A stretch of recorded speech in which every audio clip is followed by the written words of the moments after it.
Halo, assalamualaikum warahmatullahi wabarakatuh. Jumpa lagi di channel saya, Sobat SM. Lanjut dari video kemarin tentang amebiasis. Di sini saya akan jelaskan cara pengobatan dan pencegahan amebiasis atau disentri amoeba.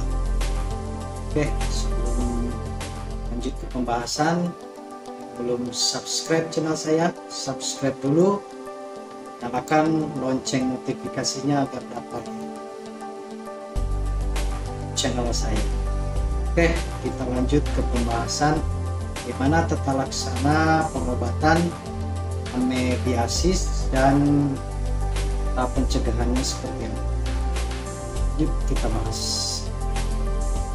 Kita dapat melihat siklus hidupnya terdapat dua stadium ya, di mana di sini ada kista ya, ada bentuk kistanya dan ada bentuk tropozoitnya ya, seperti itu. Ya, jadi yang pertama stadium biologinya kita bisa lihat ada kista dan tropozoit. Oke, dan selanjutnya kita bisa lihat lokasinya. Jadi di sini manusia ini terinfeksi oleh N. amoeba histolytica ketika mengonsumsi makanan, minuman, atau menggunakan air yang sudah terkontaminasi oleh kista N. amoeba histolytica. Lalu kistanya termakan, selanjutnya nanti mengalami enkistasi dan membelah menjadi tropozoit. Nah, tropozoit ini selanjutnya membelah lagi menjadi kista dan tropozoitnya. Nah, untuk bentuk tropozoitnya ini, dia bisa migrasi ke luar intestinal. Jadi kan sebenarnya tempat hidup utamanya di intestinal ya, atau di saluran cerna. Tapi bentuk tropozoitnya ini bisa menuju ke hati, bisa bermigrasi ke paru-paru, dan bahkan ke otak ya. Jadi di sini lokasinya kita bisa lihat, tropozoitnya itu bisa di saluran cerna dan bisa di jaringan. Selanjutnya kalau kistanya ya memang hanya di saluran cerna saja. Selanjutnya nanti kistanya akan terbuang melalui feses, dan feses ini nanti yang sudah mengandung kista ini yang akan mengkontaminasi air dan siklusnya akan berulang seperti itu. Nah, jadi obatnya pun pasti berbeda ya. Jadi kalau misalnya hanya di saluran cerna saja infeksinya, berarti kita membutuhkan agen luminal saja yang memang kerjanya lokal di saluran cerna. Tapi kalau misalnya nih N. amoeba histolytica-nya udah menginvasi jaringan ya, berarti harus dikombinasi dengan agen ekstraintestinal karena tadi tropozoitnya sudah bermigrasi ke ekstraintestinal atau di luar intestinal atau ususnya. Selanjutnya untuk cara penularannya ini tadi ya kita bisa lihat ini fekal oral, berarti harus sangat menjaga kebersihan lingkungan ya. Jadi mengonsumsi makanan yang dimasak dengan baik seperti itu agar kista yang terdapat di dalam makanan yang terkontaminasi itu bisa mati seperti itu. Langsung saja yang pertama kita bahas amebiasis yang tadi ya, N. amoeba histolytica. Jadi N. amoeba histolytica ini merupakan sarkodina ya, yang tadi protozoa terbesar di mana nanti dia akan menyebabkan penyakit disentri ya, atau diare berlendir berdarah pada pasien ya. Di mana kita tadi mengulang ya, kita udah belajar stadium biologinya ada dua, ada tropozoit dan kista, di mana tropozoitnya ini merupakan bentuk stadium aktif nutritifnya ya, berarti yang aktif gitu, dan kista ini dibentuk untuk proteksi dirinya atau pertahanan dirinya.